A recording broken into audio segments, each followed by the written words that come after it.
कैसे हो। स्वागत है सभी का अपना चहेता चैनल ऑल इन 8454 पर। मैं आज सबके लिए सब्सिडरी इतिहास पुस्तक के सारे ऑब्जेक्टिव VBI इम्पोर्टेंट क्वेश्चन तैयार करके लाया हूँ, जो BA पार्ट 1 के एग्ज़ाम में अक्सर पूछे जाते हैं, और ये हमें उम्मीद है कि यही सारे क्वेश्चन पूछेंगे जाएंगे।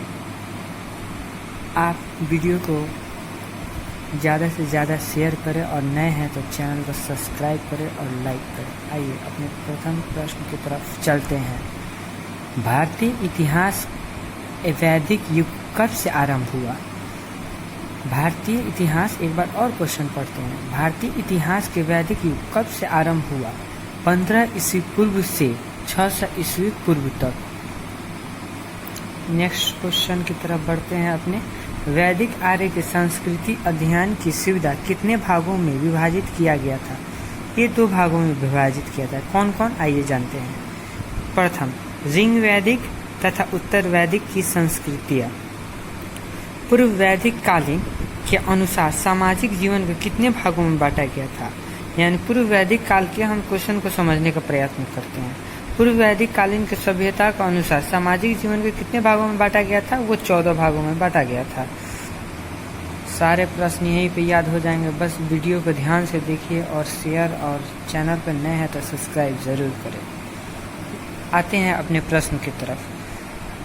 चौथा नंबर प्रश्न, ऋग वैदिक आर्य का प्रधान उद्यम क्या था? कृषि। हम समझते हैं उद्यम क्या है। उद्यम उस वक्त का मतलब उद्योग धंधा। उद्यम का अर्थ उस वक्त यही होता था, उद्योग धंधा। मतलब उस समय का क्या उद्योग था? तो कृषि था।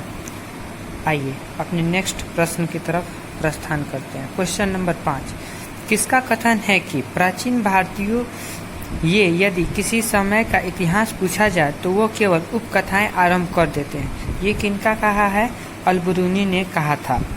प्राचीन भारत के प्राप्त साधनों की सुविधा का अध्ययन हेतु कितने भागों में बांटा गया है?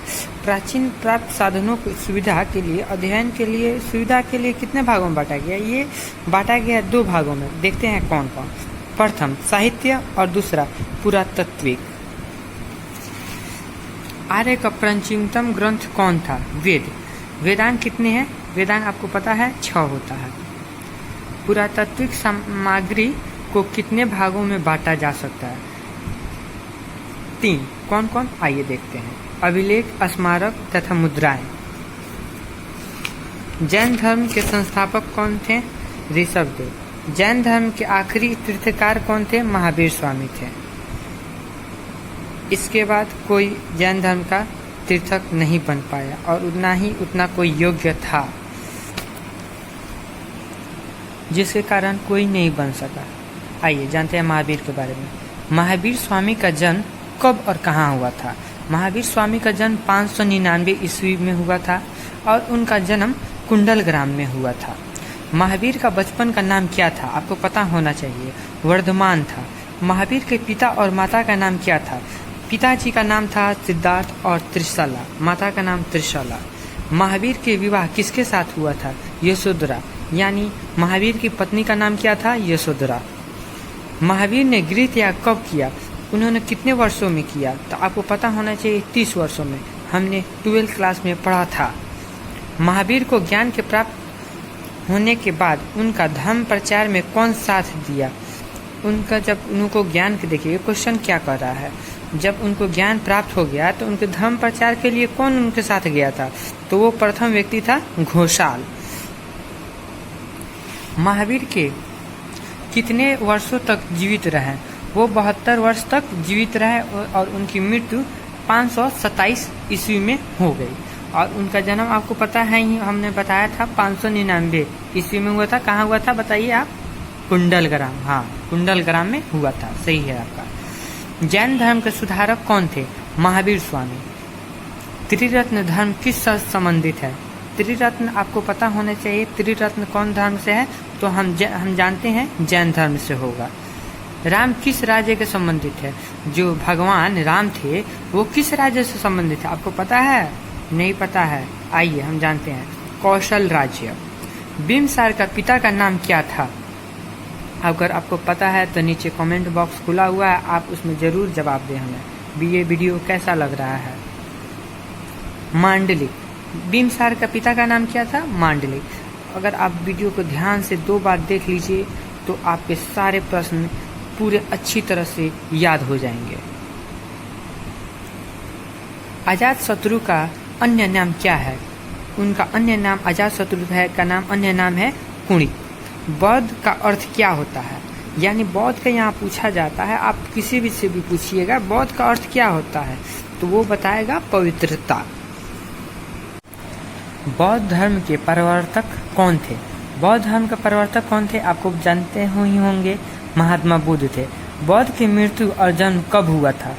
ये क्वेश्चन बहुत ही इम्पोर्टेंट क्वेश्चन है, ये हमारे कंपटीशन लेवल में भी पूछा जाता है और बहुत सारे बच्चे इतने हैं कि उसमें से 75% गलत कर देते हैं। आइए जानते हैं कब हुआ।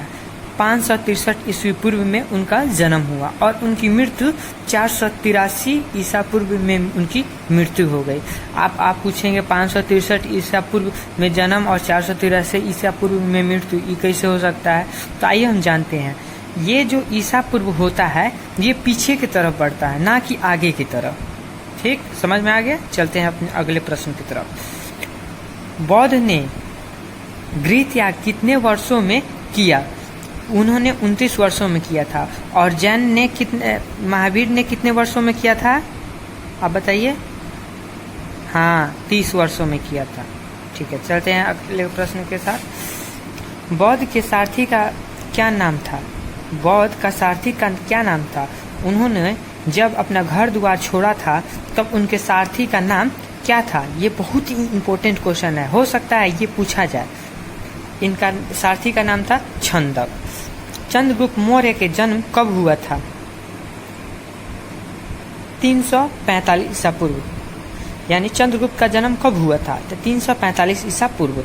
चंद्रगुप्त का जन्म 345, एकदम सही जवाब। चंद्रगुप्त का जन्म कहाँ हुआ था? चंद्रगुप्त का जन्म कहाँ हुआ था आप बताइए?